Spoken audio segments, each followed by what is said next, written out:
God is changing lives for eternity on Capitol Hill. Welcome to Freedom Alive. No matter what the media depicts, there is an incredible move of God throughout our nation's capital. And some of that is the result of the presence of one ministry located across from the U.S. Supreme Court. Peggy Nienaber leads Faith and Liberty and joins us to share what God is doing through prayer, Bible studies, and other activities on Capitol Hill.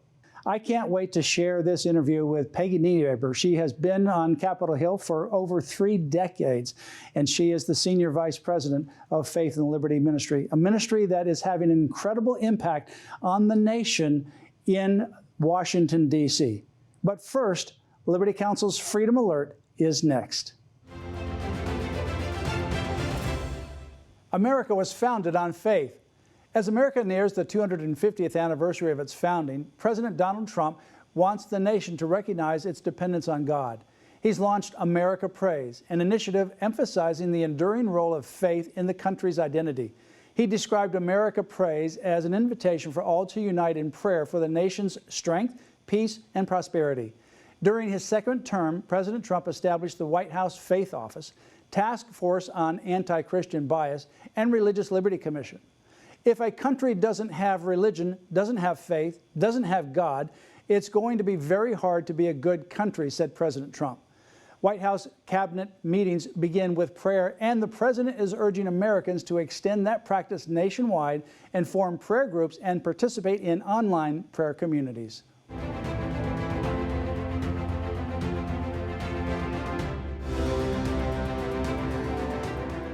I'm pleased to welcome to Freedom Alive our very special guest, a friend and a colleague, Peggy Nienaber. She is the Senior Vice President of the ministry Faith and Liberty, located in the nation's capital, bringing the gospel of Jesus Christ to all people in all 3 branches of government in Washington, D.C. Welcome to Freedom Alive, Peggy. Thank you. Thank you for having me during this special season. Absolutely. Love the Christmas tree there. And this is an amazing ministry. I want to be able to have you give some overview of Faith and Liberty. Tell us a little bit about Faith and Liberty. You've been in Washington, D.C., working in the District of Columbia for over 30 years. Mm-hmm. Yes, sir, I have. So this is a ministry that's right on Capitol Hill. So location is extremely important to make these things happen. And this ministry does outreaches. And what do you mean by outreaches or programs? Our outreaches are anything from a live nativity to reading the Bible around the clock, to laying flowers to remember the unborn, or to just pray at the Supreme Court if there's a huge case that's there. On top of that, we hold Bible studies. We have quite a few here at the Ministry Center and quite a few all over the all over the Capitol Hill, just to meet the needs of interns, members of Congress, those that work on the Hill, anything that is a community built around Christ. And that's what this Ministry Center does. So that is kind of in a nutshell, but it broadens from there. Yeah, we want to talk about some of the specifics, and beginning with the live nativity. Liberty Counsel is a public interest legal organization doing our ministry in the courts. Liberty Counsel Action is a public policy, doing our ministry in the halls of Congress and the state capitals as well. But Faith and Liberty is totally unique to any other ministry, I think any other ministry even in Washington, D.C. It's the only ministry that's really dedicated to evangelism and discipleship and has so many ways of being able to accomplish that mission to people in the nation's capital, including all 3 branches of government. Let's begin with the live nativity, because there's no other ministry in Washington, D.C. that does anything like the live nativity. Tell us what that is and all the processes that you have to go through to actually pull this off every Christmas, every December. Absolutely.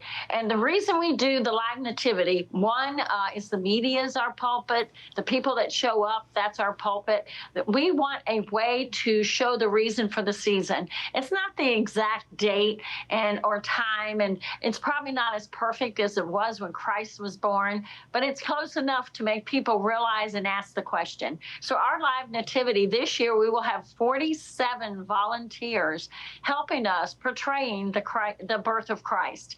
We start right here at our ministry center with animals, camels, donkeys, sheep. We have a calf.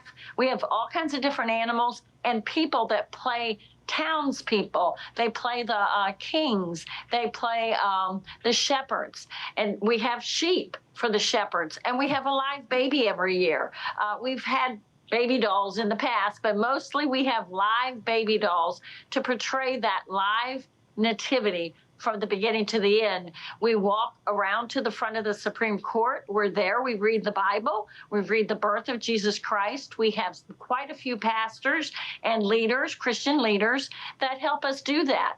Music, singing, we involve the crowd, and then we walk all the way back to the ministry center, and we have a fellowship dinner, our fellowship lunch afterwards. Now, it's not an easy situation to have these exotic animals, live camel, donkey, sheep, Right. all of these things in the nation's capital, literally right behind and right in front of the United States Supreme Court with the background of the United States Capitol. You have to go through a lot of different applications and approval processes. Yes, you're correct. In fact, while we were setting up for this interview, there were several calls coming to my phone that my colleague took that were the police double checking to make sure we crossed our T's and dotted our I's. So it's amazing. There's no other ministry that is able to pull this off. And the question that I would have people that are watching this, if you can pull this off in Washington, D.C., a place with a lot of jurisdiction, 3 different police departments you have to work with, because of the Supreme Court and the different jurisdictions within Washington, D.C., then someone watching this can do this in their local town or in their state capital. This ought to be replicated all over the country because this is an amazing ministry that brings the gospel of Jesus Christ to the nation's capital. And I know people in the Supreme Court and around the area, they look forward to this every year. It's amazing when you see people stop and watch as this procession goes in front of the Supreme Court. Absolutely. In fact, you will walk, when we walk by the Supreme Court, you will see staff leaned up against the window with their cell phones taking pictures. People that are waiting to get into the court or waiting for something, they'll turn their heads. It's not normal when you see the light turn green and the cars fly back and forth. They stop. They don't go anywhere. They let us cross the street because they want to take a picture. People will start asking about 2 weeks out when the live nativity is. There's a Florida house down the block. They put out their lawn chairs and they watch us go by. So it's quite an exciting thing, but that's what we want. We want that fellowship. We want that community. We want people to know we are portraying the birth of Jesus Christ. Well, Faith and Liberty is thinking out of the box and bringing the gospel in ways that are not typical, but really attract people's attention and make it fun as well. Many other things that you do. Let's begin in January. So this is December, and that's one of the major things that Faith and Liberty does, among other things. Yes. But also in January, Faith and Liberty is very involved in the sanctity of human life. Yes, we are. We are. And we respect life. And so therefore, in January, we are the only group, along with 2 other ministries, that we lay 3,000 flowers to represent those babies that have been aborted. Now, is that an exact number? No. We wish that it was less than 1 flower, but it's not. Unfortunately, abortion is still well alive in our United States and around the world. So we lay 3,000 flowers right across the front of the Supreme Court. We have prayers, there's a memorial, there's singing, and there's a lot of great Christian groups and folks that stop by to help pray with us. And that's a huge task. Now, you also have something that is amazing. It's really one of a kind. A ministry not only to young people, but also to members of Congress at the Ministry Center that's right there in Washington, D.C. very close to the United States Supreme Court, where you have literally the ministry center is filled virtually every day with people, Bible studies, Yes. Fellowship, different kinds of mentoring gatherings for young people that are either interns or working on the Hill, or members of Congress. Tell us a little bit about some of what takes place throughout the week and in through the evenings. Okay. So we have anywhere from a 7 a.m. Bible study to a 7 p.m. Bible study to we serve lunch. We've served dinner. During the shutdown, we served dinner to quite a few of the Bible studies and the interns and the congressional staffers. Each Bible study has its own part of the Bible that they're studying, or it may be a book that they're reading that they've just decided. And these are younger adults across the aisle that will come just to read the Bible line by line by line and decipher what it means and what it says and have these great conversations. But it's a good community of staffers that are looking for something, and they're looking for Christ. We've had people that are atheists join our group that were brought, you know, their life, they gave their life to Christ. We've had people that were Muslims the same way. And it's a matter of just reaching out across the aisle to those folks that don't know Jesus. But anywhere from a Bible study to we'll have a game night. And the reason we have a game night, it brings those young adults on the Hill that come to a big city somewhere to go, a community like-minded, a community that can pray for them. We also have, I have lots of coffee dates and phone calls of those just are hurting, confused, need just somebody to listen to them. They come to DC. DC is a big city. And then all of a sudden they're working long hours. Their member of Congress doesn't vote like they want them to do. And then they've got people in the office. We had this brought up at the most recent Bible study. The only person in the office, you'd think there'd be a lot of Christians out and about, but they were kind of laughed at because they were going to a Bible study. But yet that person brought two guests this past Monday. But we have them in the morning, we have them at night, we have intercessor prayer on the weekend. So it's a very busy ministry center with a moving door. Well, and before Faith and Liberty had this ministry where you're having more Bible studies and fellowship, a lot of the young people, they didn't have any place to go, so they would go to the bars to meet their friends. That's right. Now they don't have to do that. They literally have a home at Faith and Liberty Ministry Center where they can come, share the Bible stories, have support, and just have family and fellowship. Tell us about one of the young men who came to Washington, D.C. from, I think, Germany, to do an internship. And he was from a Muslim family, and somebody invited him to come to the Faith and Liberty Bible studies. Yeah, his family migrated to Germany because of the regime, and his family were very much part of the regime. And he came here on a school scholarship for 3 years over at Georgetown, and was walking on the street, and a couple of the young men that came to our building for different various things, from cookouts or whatever. And they saw Harry walking. And when they saw the young man walking, they invited him. Hey, you want to come have a meal with us? And he came. Now, he was real honest. He came a couple of times just to eat the meal. Well, where there's food, there's young people. And so we try to serve food at most of these at most of these Bible studies and get-togethers. And he came just to eat.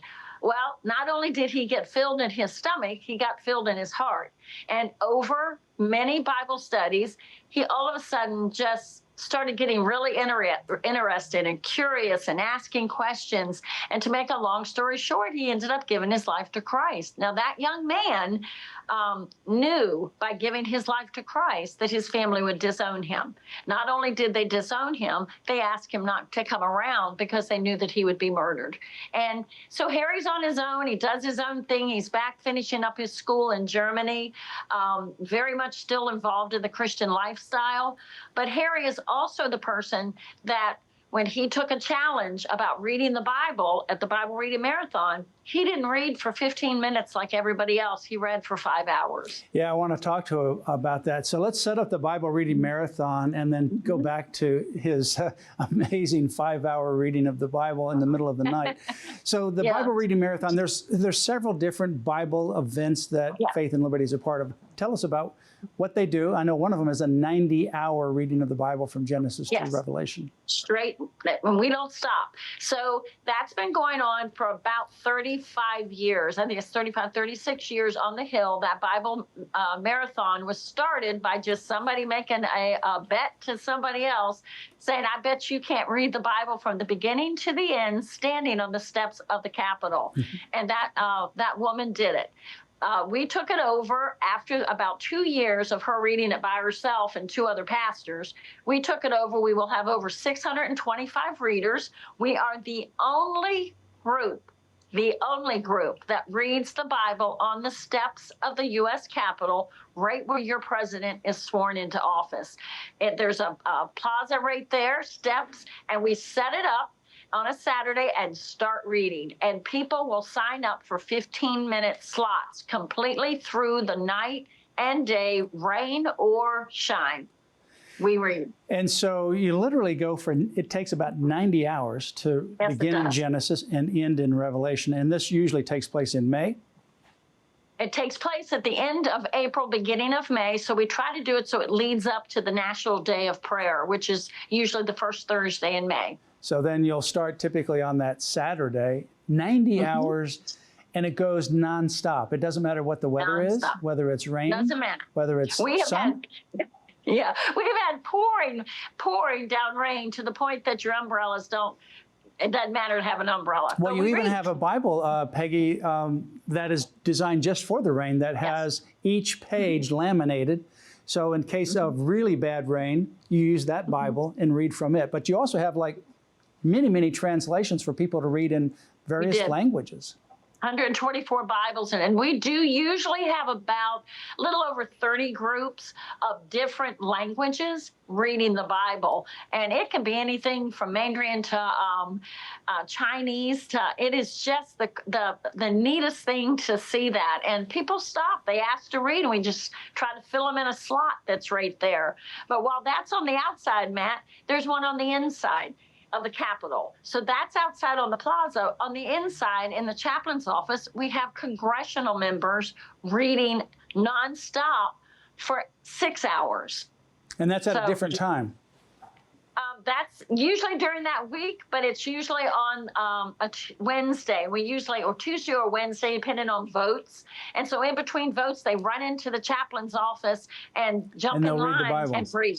So these are, in that particular Bible reading is just members of Congress. The other Bible reading goes from Genesis to Revelation, and that's anybody can read for those 15-minute increments.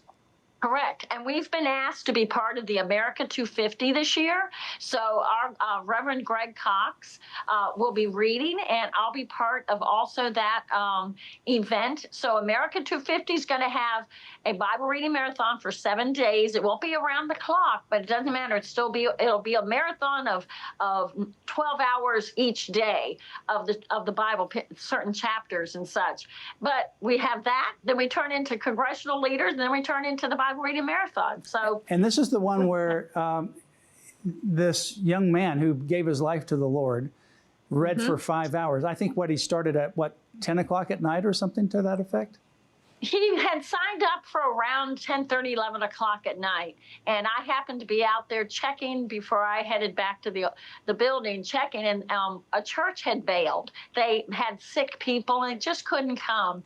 And Harry read, and after 15 minutes, I asked to use the restroom, then he came back, and when he came back, I thought he was just hanging out.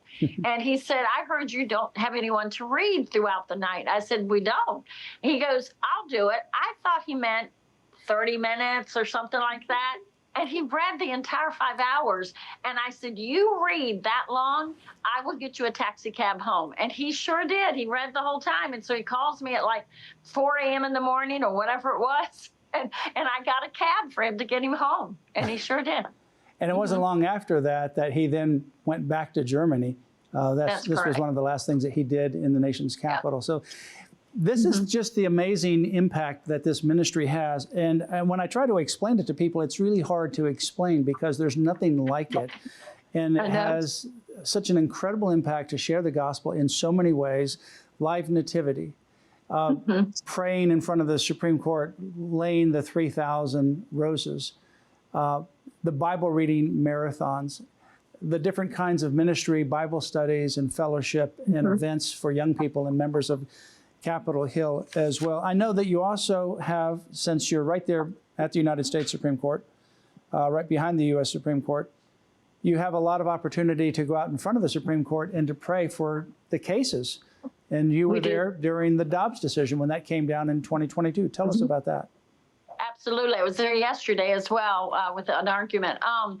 We were out every single Sunday until that case was actually overturned.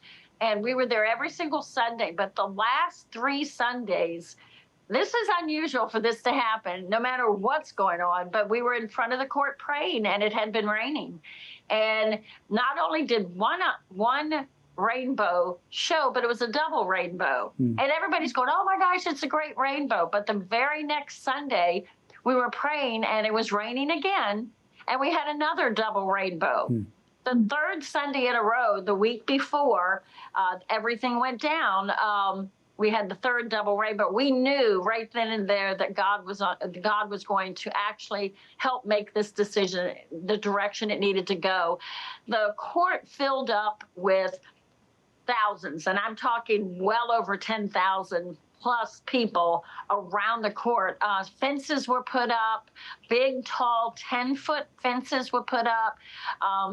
Very different type of people showed up, people dressed as devils. People would put their children in a circle at 11 p.m. at night with fire, with little candles, and they would have their children hold signs saying, my mommy aborted my brother, my mommy aborted my sister.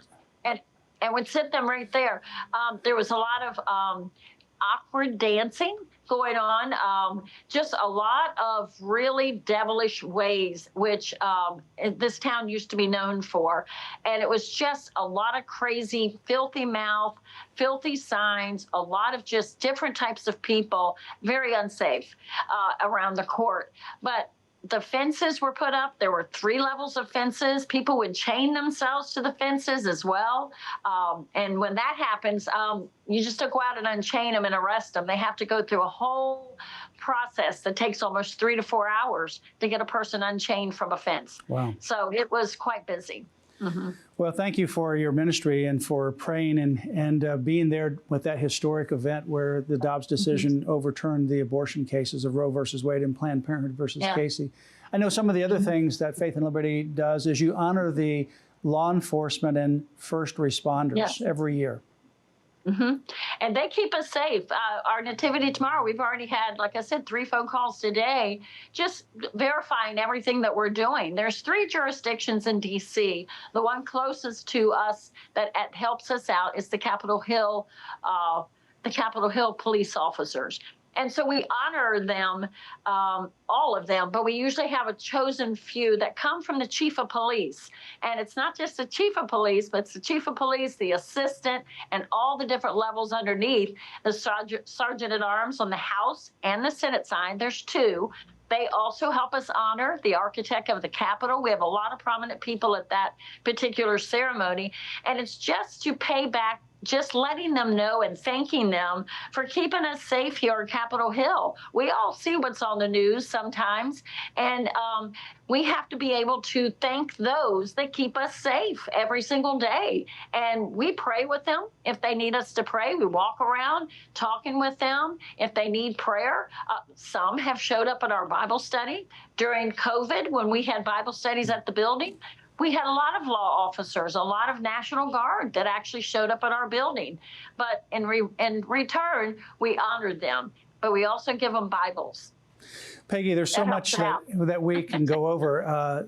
We have something happening virtually every month that's major. And obviously in the ministry center itself every day. And that includes the weekends with the Bible studies and the fellowship. So we can't go over everything, but it's an amazing, incredible ministry that I just am so happy to be a part of. For people who are watching, they may want to visit Washington, D.C., or maybe they're a part of a church and they have some young people that may want to come up there and get an experience, maybe a few days, maybe a week, maybe do some internship. What's available for people that come to Washington, D.C. That Faith and Liberty might be able to provide resources or maybe even internships? Sure.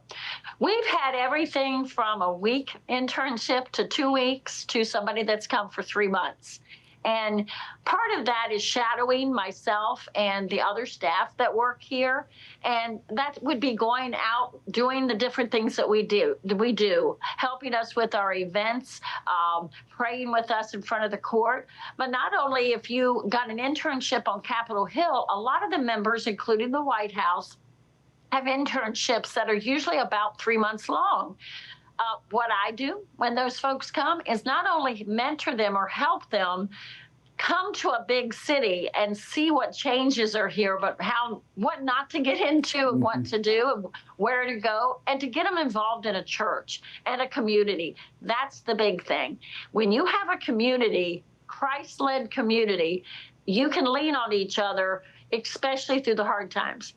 I'm not going to lie, some of our interns have come, and 2 days later, one of them was fired for doing the wrong thing. We had another intern that came, took sick, had to go home. We've had interns that just didn't realize didn't think they fit in, and helped them overcome it and get them into another congressional office. So it's all different aspects, but it's a great city, and there's so much going on from the White House all the way down to the congressional buildings to the Supreme Court. Even if a young adult comes and experiences that for a couple of months, this is the nation's capital.